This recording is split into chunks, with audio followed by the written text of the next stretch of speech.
Equinox.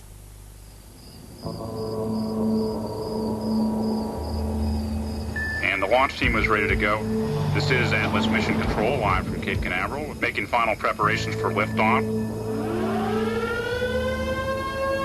Atlas Systems propulsion, go. Hydraulics, go. Pneumatics, go. LO2, go. Vehicle electrical, go. Light termination system, go. Melon utilization, go. Sensor systems propulsion. At Cape Canaveral, some long-cherished assumptions about US space technology could very soon be rewritten. For the first time ever, an American rocket is scheduled to blast into space, powered by a Russian rocket engine. Go. Vehicle electrical, go. Light control, go. DCLS monitor, go. Light termination system, go. Telemetry, go. RF, go. Complex systems instrumentation. We thought maybe we misunderstood each other. The performance of the engines were probably 10 to 15% higher than what we had in the United States. Booms, go. Launcher, go. Water, go. Complex electrical, go. Allen monitor vehicle loads, go. It wasn't the same technology we're used to. It was a paradigm shift in what we were expecting. LO2, ready. LH2, ready. Vehicle electrical, ready. Light control, ready. Atlas Systems propulsion, ready. Hydraulics, ready. LO2, ready. Vehicle electrical, ready. This is Atlas Mission Control at T-minus 5, 4, 3, 2.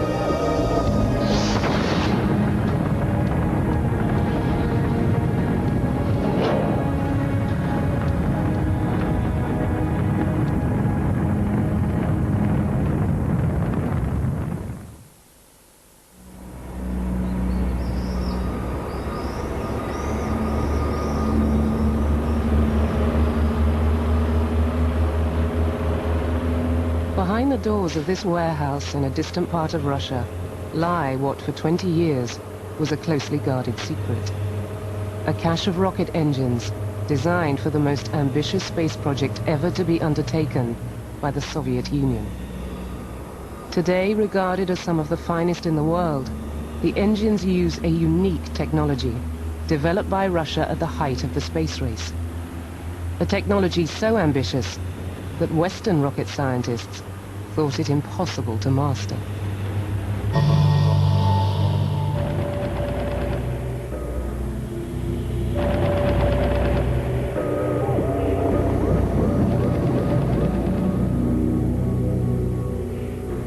The Russians were very secretive at that time, and although they said they were doing something, they did not tell us what they were doing, and in fact it took a great deal of intelligence gathering to really understand what their direction was.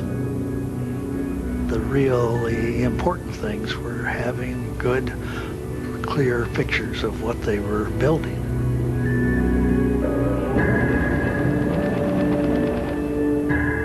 In the 1960s, the spy satellites of the CIA were keeping regular watch on the Soviets' vast space launch complex, the Baikonur Cosmodrome in Kazakhstan.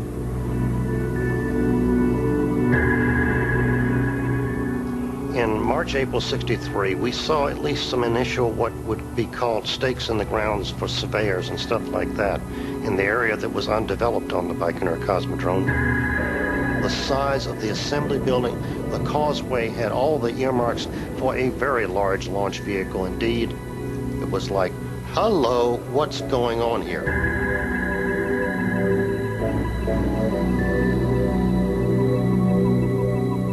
The satellite images clearly showed the construction of a new causeway leading up to two huge launch pads side by side. To the CIA analysts back in Washington, the launch pads were the first hard evidence that preparations were underway for the assembly of a huge new rocket. The sheer size of the complex could mean one thing only. The United States was now in a race to the moon.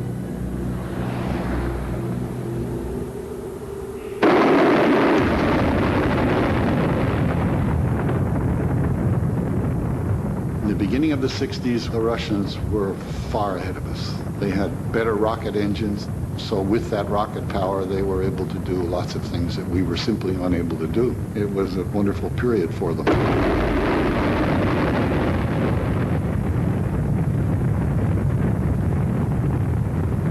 first ICBM in August of 57, Sputnik 1 in October of 1957, and then first man in space, first woman in space, first 3 men in space, first extravehicular activity, first spacecraft to hit the moon. Russia's achievements in space were down to a unique approach to rocket design, pioneered by one central figure. The anonymous chief designer, Sergei Pavlovich Korolyov, head of OKB-1, Experimental Design Bureau No. 1, and Russia's most senior rocket scientist. He was very much the dominant figure in the Russian space program. There's simply no counterpart, for example, in the US program. He had responsibility not only for the beginning years, the Sputniks, the manned program, communication satellites, spy satellites, planetary spacecraft. There's no American who had that kind of responsibility. You'd have to equate his work with 15 aerospace companies and about 4 or 5 NASA centers. Very, very much the dominant figure. His identity a state secret. As chief designer, Korolyov was the most powerful figure in the elite core of the Soviet Space Design Bureau, reporting directly to the Kremlin. Korolyov was the key figure behind Russia's unique approach to rocket design, a pragmatic, hardware-based philosophy in which important design questions were only resolved after full test flights.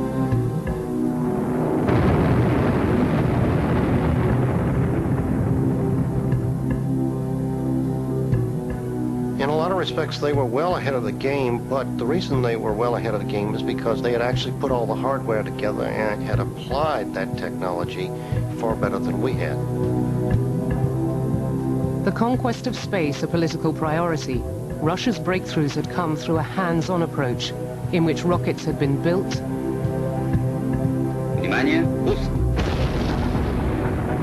flown, and improved.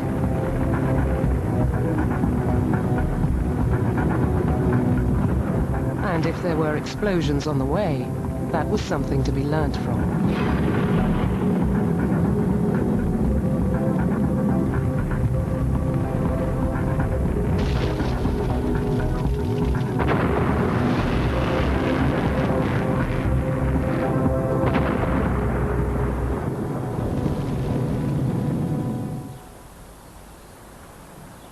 From his headquarters at OKB-1 in the suburbs of Moscow, Korolyov started work on a manned lunar mission, with that same experimental, hardware-based design philosophy. But the sheer challenge of getting a man on the moon was a problem on an altogether different scale from anything they had previously undertaken. With the United States already enjoying a head start from their declared goal of landing a man on the moon by the end of the 1960s, the odds against Russia winning were beginning to stack up. Экспедиция на Луну. Одного космонавта. As Korolyov's deputy, Vasily Mishin had started working on rockets at OKB-1 after World War II. From the Earth's gravity and the Moon's distance, they soon worked out a lunar mission would need a huge new rocket.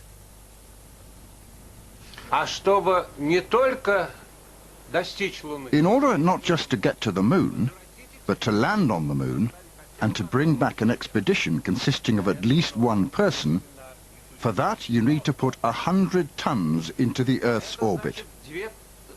And that means you need to have a rocket which has a starting weight in the region of 2,000 tons.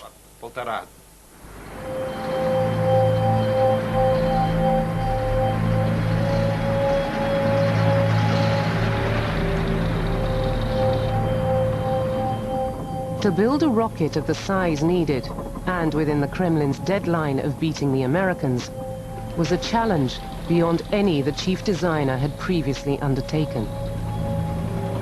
Korolyov quickly realized they would need new, vastly more powerful engines for the huge new rocket. But Korolyov did not see eye to eye with his usual manufacturer on the kind of engines the new rocket would need. He had no choice but to find an alternative supplier.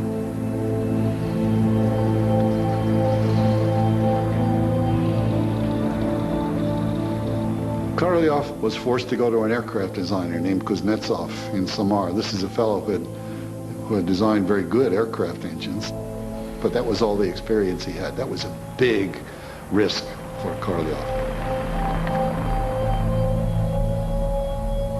Kuznetsov had built up a formidable reputation as a jet engineer, having designed the engines for the first Soviet long-range strategic bomber. But he had never worked with rocket engines.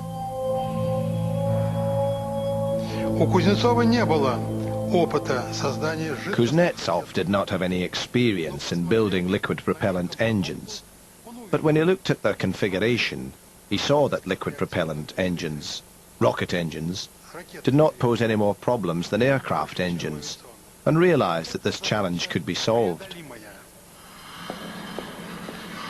Valentin Anisimov had worked under Kuznetsov on jet engine design, but when the chance came in 1962 to apply his skills to rocket engineering, he seized it. From the Kuznetsov Design Bureau in Samara, on the banks of the Volga River, 1,000 kilometers from Moscow, the team began working out what kind of engines the colossal new moon rocket would need.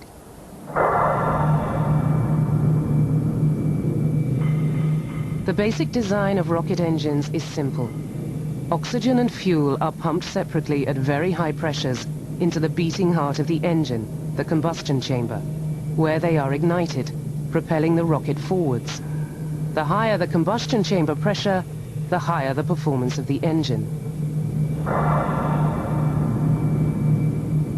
Those very high pressures are built up by pumps, driven by a gas turbine fired from the preburner, a mini combustion chamber that draws off part of the oxygen and fuel supply.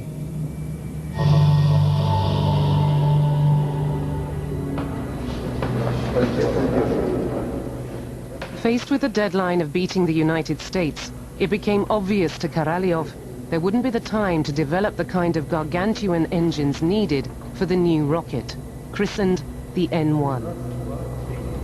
With Russia lacking the kind of industrial infrastructure of the Americans, there would only be time to make small but highly efficient engines for the N1 rocket, a total of 30 for the rocket's first stage. In order to lift off, you have to have more thrust than the gravitational force holding you down. And in our case, we decided to go with 5 engines to do that, provide that thrust. And in the case of the Russians, they used 30 engines. So they used engines that were about 1/6 the thrust level of our Saturn V engines. You know, it's a matter of engineering choice which way you went. But the choice to have 30 engines was one that was forced on Korolyov by Russia's lack of resources. With so many engines, the chances of any one failing would massively increase.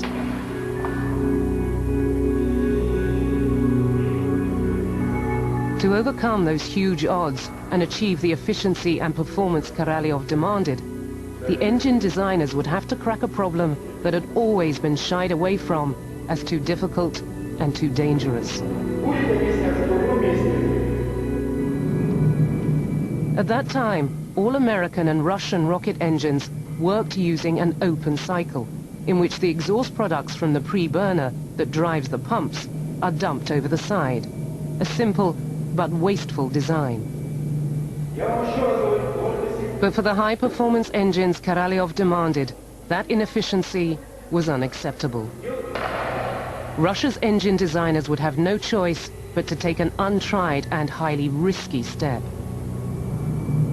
They would have to close the cycle, and find a way of safely channeling the exhaust products from the pre-burner back into the combustion chamber to be refired. A potentially explosive process, but one that can boost the lifting power of the rocket by 25%. Closed-cycle engines require a much better understanding of the combustion process and much better control of all of the stages in that combustion process.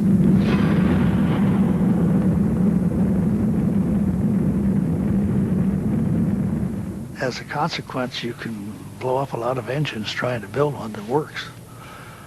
And I think that the Russians did blow up quite a lot of engines.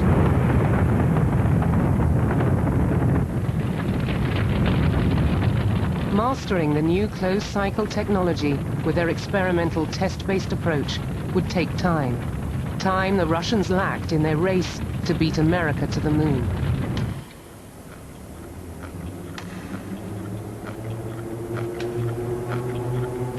Not everything went badly.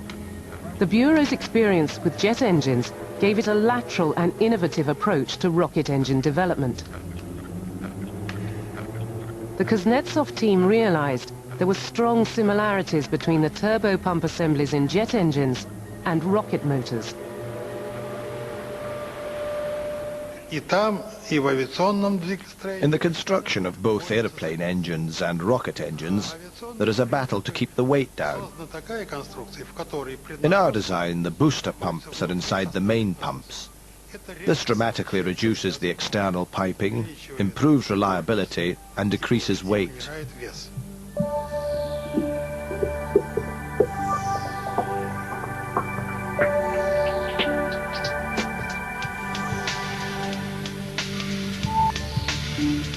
The compactness of the engine was both original and highly elegant. Well, this design was really a radical design for the early 1960s. Whenever you're designing engines, you want to make it as simple as you can with the minimum amount of parts. So the Russians have typically chosen the single shaft type design for the turbo machinery, which really simplifies and adds to its efficiency and performance. By 1966, with the key technical challenges behind closing the cycle resolved, the highly efficient engine the chief designer had asked for was within sight.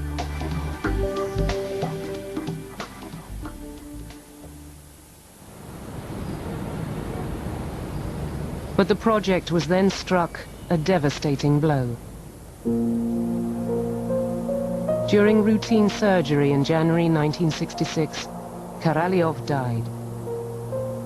The one figure with the authority and vision to galvanize the system behind the goal of beating the Americans had gone. As the N-1 rocket finally started to make its way out to the pad at the Cosmodrome, the odds stacking up against Russia in the race to the moon looked formidable.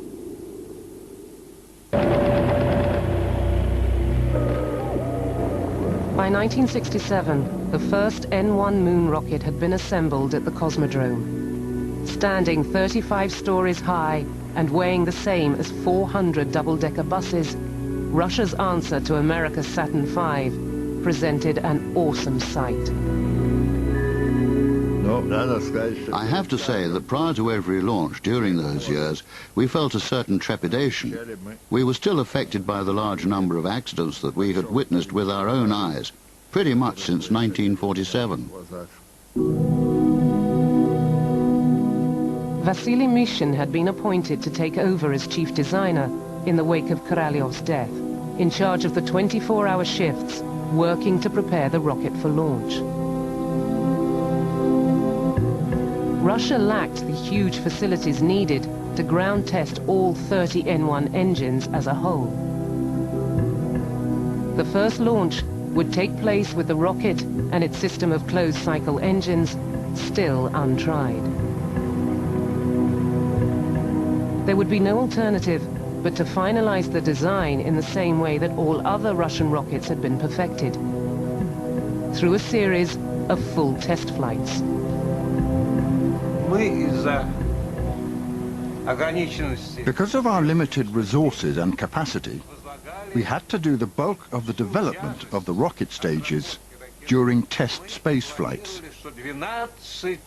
We planned 12 unmanned launches, and we only planned manned flights for the 13th and 14th launches.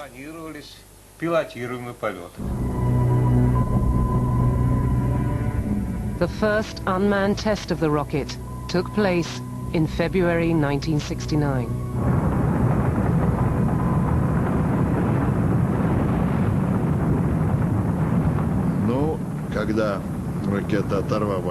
Well, when the rocket left the launch pad, in those first few moments there was a sort of uplifting feeling.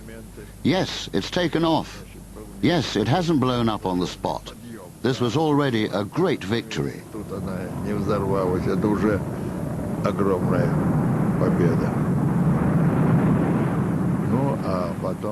And then, what happened next has gone down in history.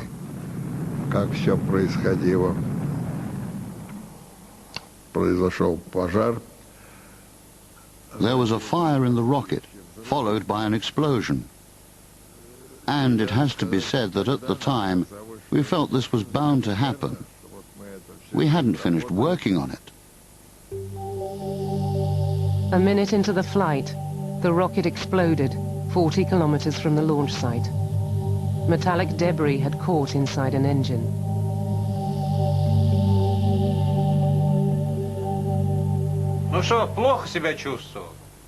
Of course I felt bad.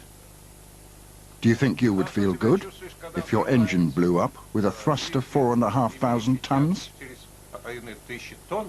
You feel very bad. Controlling a rocket with 30 engines was proving very difficult.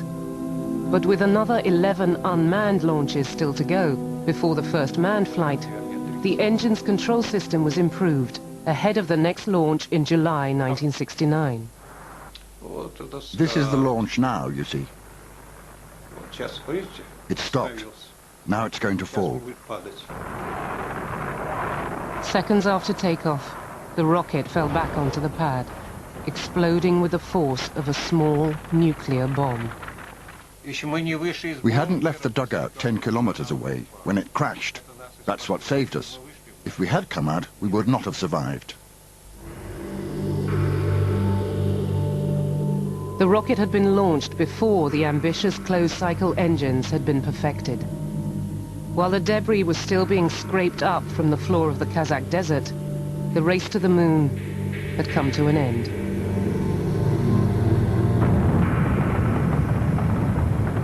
Just 2 weeks after the N1 disaster, the Americans were celebrating victory in the wake of the successful Apollo 11 mission.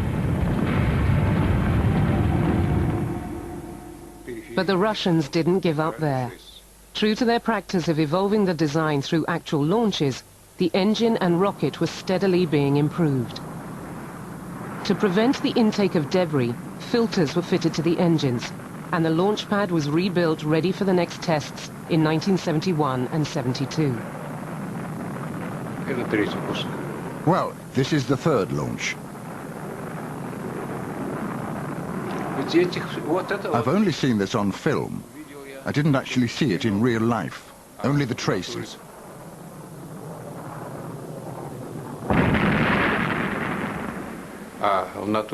There's the fire.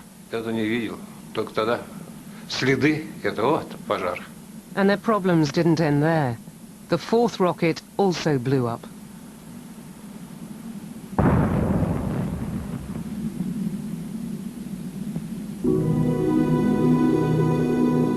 The moon race may have been lost, but by the early 1970s, the proven Russian system of refining through test flights was delivering real improvements in the rocket. A new engine, designated the NK-33, was being finalized, in which the gremlins identified from the launch failures had been ironed out. With new filters and protection against vibration, the high-performing closed-cycle engines the designers had dreamed of were finally ready to fly. Experience showed that Kuznetsov's engines could be made reliable, but for that we needed those very 4 years by which we lagged behind the United States.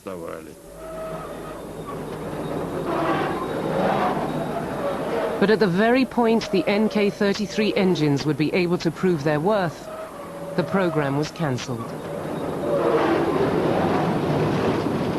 The Politburo's patience with the N1 had finally run out. In 1974, the political imperative behind the moon race had now gone. As a result, the entire N1 program was cancelled on the orders of the Kremlin, and Mishin was sacked as chief designer. What if I was unhappy? These things happen, of course. But there were a lot of reasons. I can't say that I was fine. Things were bad. But I survived. I'm still here. At Baikonur today, the desert is slowly reclaiming the colossal works of the N1 project. After the cancellation of the program, the Soviet leadership ordered the complete destruction of all the remaining N1 rockets and their engines.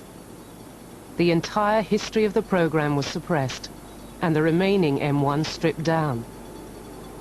At the Cosmodrome, parts of the rocket were even converted into pigsties.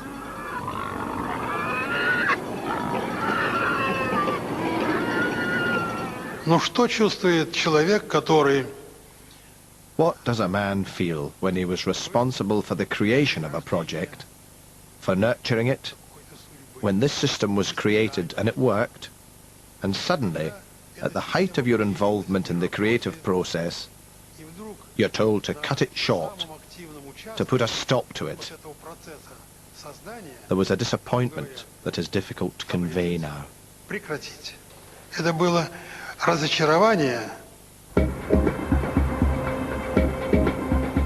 The story of the N1 remained a shameful secret until the early 1990s, when, with the fall of the Soviet Union, information started to trickle out. Visiting American rocket scientists, the first to delve into Russia's achievements in space, were starting to get details of an engine for sale. The engine used a kind of technology very different to what the Americans were familiar with. The description to me was I think there's something there, go find out. So off we go to start developing contacts. You know, who do you talk to? How do you get there? You know, the barriers that we were looking at looked to be almost insurmountable at the time, but we chewed away at it, finally got the right connections and started seeing some of the data. Information was emerging about an engine with unusually high performance specifications. When we went to Moscow, the word got around that we were there, and we went, several times. And what happened is people started coming to our hotel. And one of the people that came was a gentleman from a test facility in Salda, up in Siberia, where they had tested the NK-33 engine. And through him, we were able to arrange a meeting with Mr. Kuznetsov himself. An unprecedented invitation followed to visit the design bureau at its secret location in Samara. There was something they wanted the Aerojet visitors to see.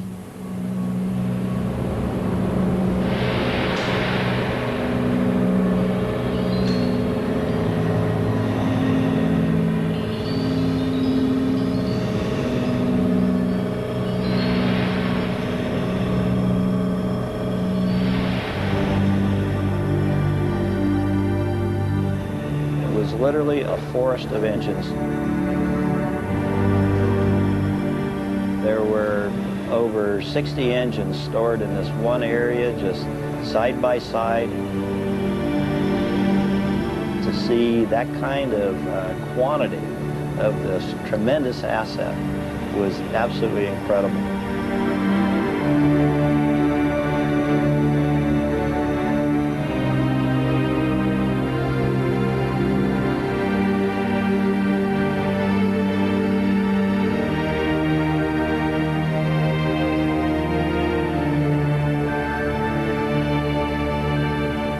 Есть такое выражение. He was speechless. There's that saying, it took his breath away. He saw them and his jaw dropped. There was a forest of engines. He was amazed.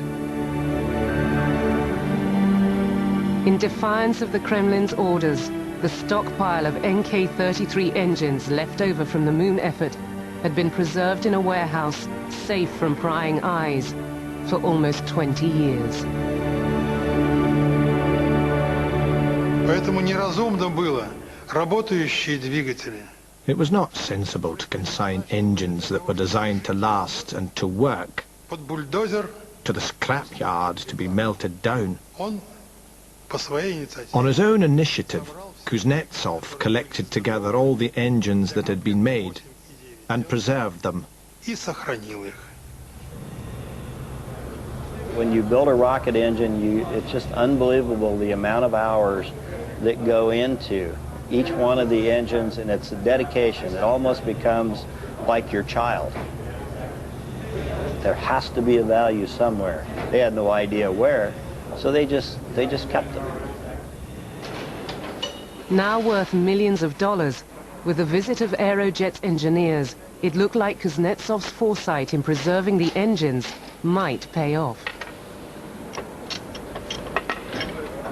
But with the NK-33 never having proven itself in flight, Aerojet had some tough questions to ask about the performance specifications being claimed for the engine's closed cycle.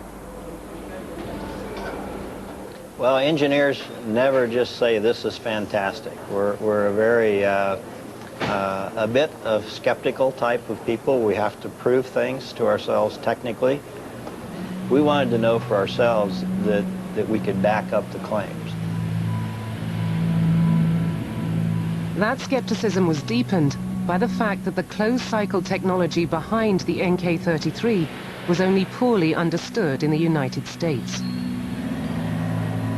They were doing things at a level, they were operating at levels that some in the United States were saying as recently as 15 years ago, you can't do that. And yet they had been doing it for over 10 years. So they had really protected their technology, and those of us in the industry did not know how they were doing it. The only way those doubts about the engine's reliability and performance could be resolved would be in a full test firing, the first in 20 years. An engine was sent from Samara to the test stand at Aerojet's facility in Sacramento, California, for a proving test set for October 1995. Bring up the sequence computer and load sequence JSQ NK firing program. Monitor supply pressure. Verify close, locks, engine safety valve. Open engine GN2 start purge supply valve. Open engine start purge tank isolation valve. Verify close, locks, run line drain valve.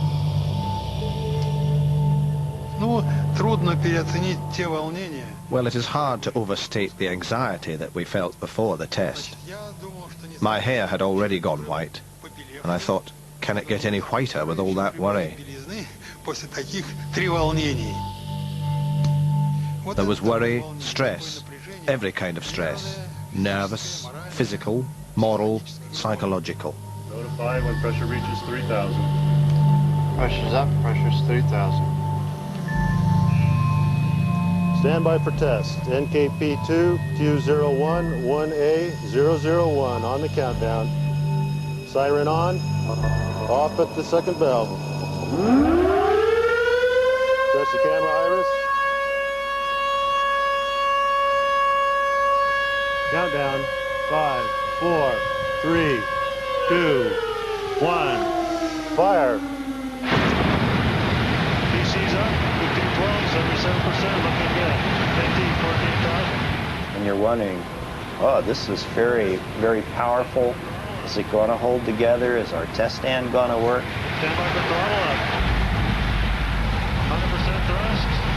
PC's looking good, 2100. The test conductor is calling out certain critical things, and in your mind you're saying, yes, that's right, it's good, it's good. The engine hit each of its specifications. Russia's alternative engineering approach had delivered a technology that, though 20 years old, America had still not managed to equal. 21 seconds. Shut down.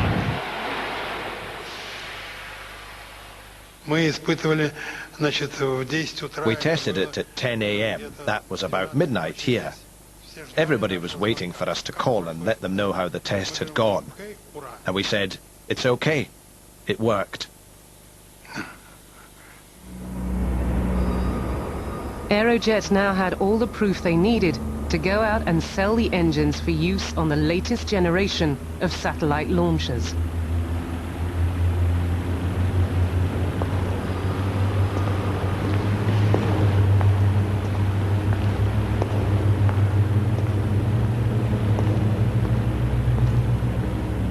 The man to have bought them knows a thing or two about the rival merits of Russian and American space technology.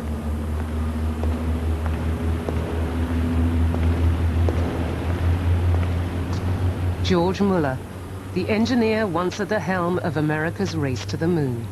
I first came across the NK-33 when we began the development of the K-1, our reusable launch vehicle. We were looking for high-performance engines, and we knew about the Russian engines in general, but it wasn't until then that we really began to understand how efficient they really were.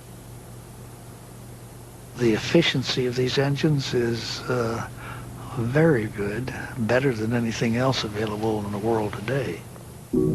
Start flight pressurization. Roger, going to flight pressures. The NK-33's closed-cycle technology has now been taken to a further stage in a new Russian engine. That engine is about to make history by being the first to fly on an American rocket. A rocket that started life as an intercontinental ballistic missile, pointed at Russia. 2 minutes, 15 seconds.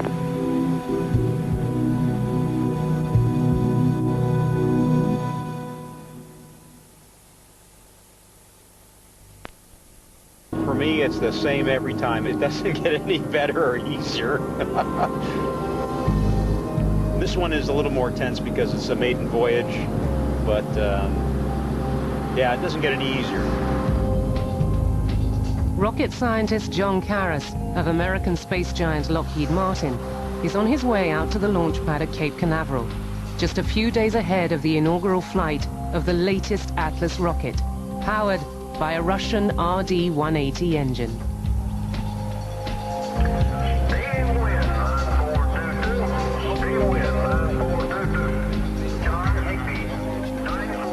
Twice the size of the NK-33, the new RD-180 takes Russian closed-cycle technology to new limits of performance, offering thrust levels almost 5 times those of a jumbo jet.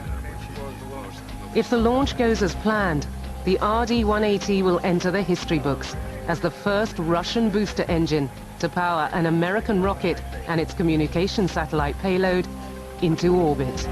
We're working a couple small items this morning, really one item. So we're doing final checks, and we're closing things out. In about an hour from now, we'll be actually buttoned up for launch, and we really won't do anything the rest of today, Friday, Saturday, or Sunday, and we'll come in and power up on Monday and go for launch.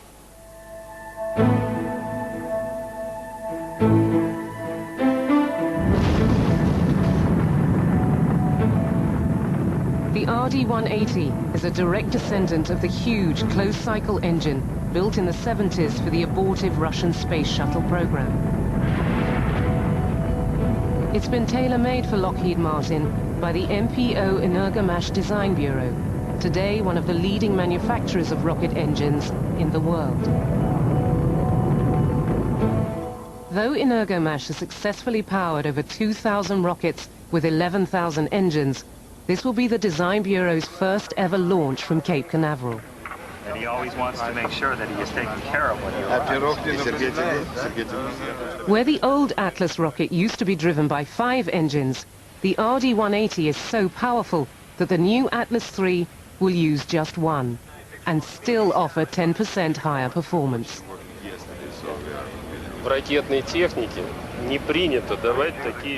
In rocket science, it's not done to make forecasts about the launch.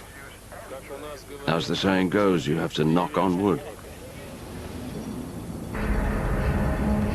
For this remarkable marriage of Russian engine and American rocket to have even reached the launch pad is only the result of a long and sometimes difficult collaboration between these two Cold War rivals.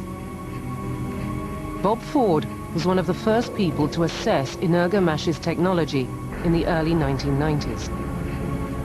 Our initial impressions was that we were being fed a line of something as a come-on, and we couldn't understand how they could be getting the type of parameters they were talking about. They were talking about chamber pressure inside the engine that were higher than anything that we had in the United States. The chamber pressures being claimed for the engine were above those found in the American space shuttle and outclassed standard rocket motors by a factor of 4 to 1. We thought maybe we misunderstood each other.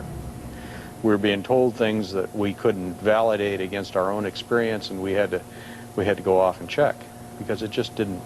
It wasn't the same technology we were used to. It was a paradigm shift in what we were expecting. 5, 4, 3, 2, 1. That gap between American expectations and Russian performance was explained by Russia's hardware-focused engineering tradition. Building on the technology first developed for the NK-33, the RD-180 uses a high-performance closed cycle that had been rejected as too risky by engineers in the United States. All right, PC, we got a normal end-of-line cutoff. The engine design itself was a departure from what the Americans would do for an engine design. All the oxygen inside the engine actually flows through the preburner, what actually drives the turbine. The oxygen-rich closed cycle would mean far higher combustion chamber pressures, but it was not without risks. The hot oxygen gas coming from the preburner is so flammable that even the metal engine itself can catch fire and explode. If you had an ignition source, you could, and we've seen it on some engines, actually just burn the engine up. The aftermath is something to see. It looks like you've seen large castings that probably are 3 inches thick literally melt like candle wax.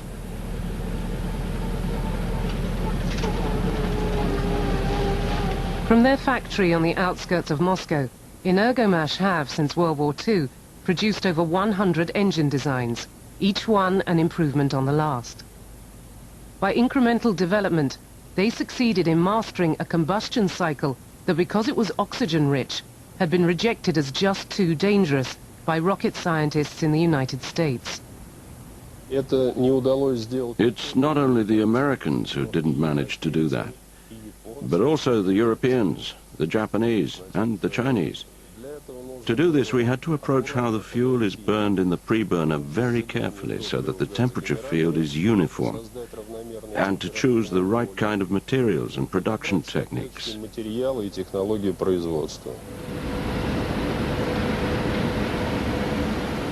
Energomash had found a way of using the closed cycle to take chamber pressures to new limits while protecting the inside of the motor from the greater risks of fire. A whole new class of high-temperature resistant stainless steels, unseen in the West, was invented to cope with a hazardous oxygen-rich environment. With that kind of technology, Lockheed Martin's skepticism evaporated. It was very easy to persuade them. We said, here's the engine, here it is in the production unit, here it is at the test center, and now we're going to test it. Look at the data. What better way to present it than with a concrete test of a specific ion engine, to be persuaded that it works, and works reliably. Lighthouse monitor, telemetry, channel 2. Roger. Attention on complex 36A. There'll be loud venting on the east side of APAD ramp. I say again, loud venting. At Cape Canaveral, the ground controllers have started their final checks. Clearance around the C-band and S-band antenna. Today, the RD-180 engine offers performance and reliability beyond anything achieved in the United States, with its billions of dollars of investment in space technology. 36B.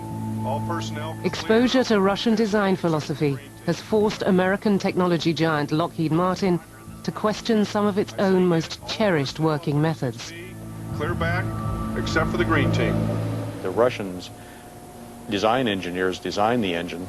They have all the drawings. They hand the drawings across to the manufacturing engineers that are on the floor that are actually going to build this thing, and those folks actually take over the design at that time. Whereas in the United States, the design engineer would design something, and he'll hand it across the factory floor, and the factory floor will say, I've got to meet this drawing.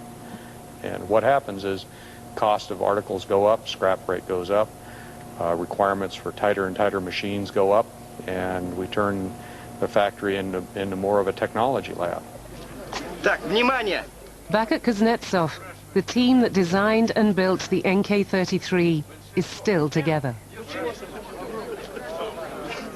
Though now in his 70s, Valentin Anisimov remains chief designer of engines. He and the team are ready to resume production of the NK-33. We've been waiting for this for a long time, for 20 years. All the decisions on that have already been taken. Production of these engines will be restored in Samara. Highest winds we saw in the area were over 20, 23 knots, but nothing more than that at the Cape. So there are currently no lightning advisories for the Cape. As the Atlas mission controllers take their places for the countdown, with the launch of this new rocket, Russian rocket engine technology will finally have come in from the cold. Temperatures in the mid to upper 70s, and right now holding at 60% chance of no-go at the beginning of the window. However, improving conditions as we approach the second half of the window. Energomesh's team will be able to monitor the engine's performance from their own control room for the duration of its 3-minute burn. Spacecraft on internal power. Roger. Ready to report to resume countdown.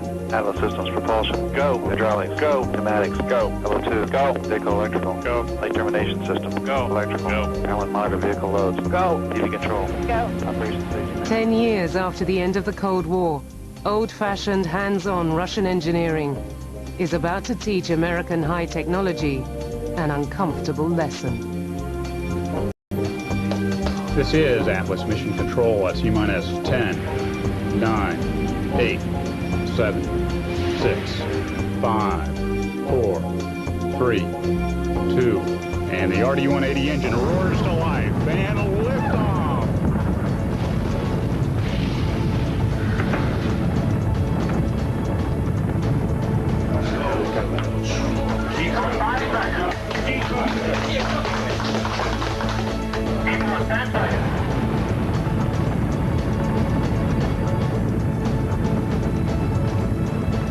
The idea that the technology in the United States was not equal or superior to the Russians was a very hard pill for a lot of people to swallow. It was very difficult to tell somebody in the government that all this money that they put into it, really, there was still a technology edge over in Russia over what we had here.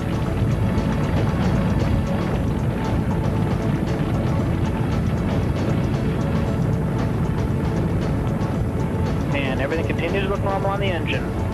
Staying steady at 87% thrust.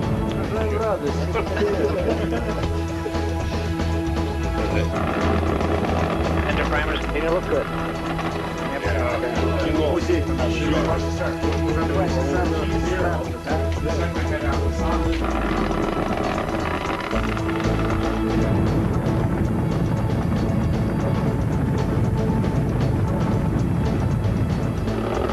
Engine operating parameters continue to look marvelous. We have booster engine cutoff. Everything looks good there. We have stopped boost phase chill down right on time.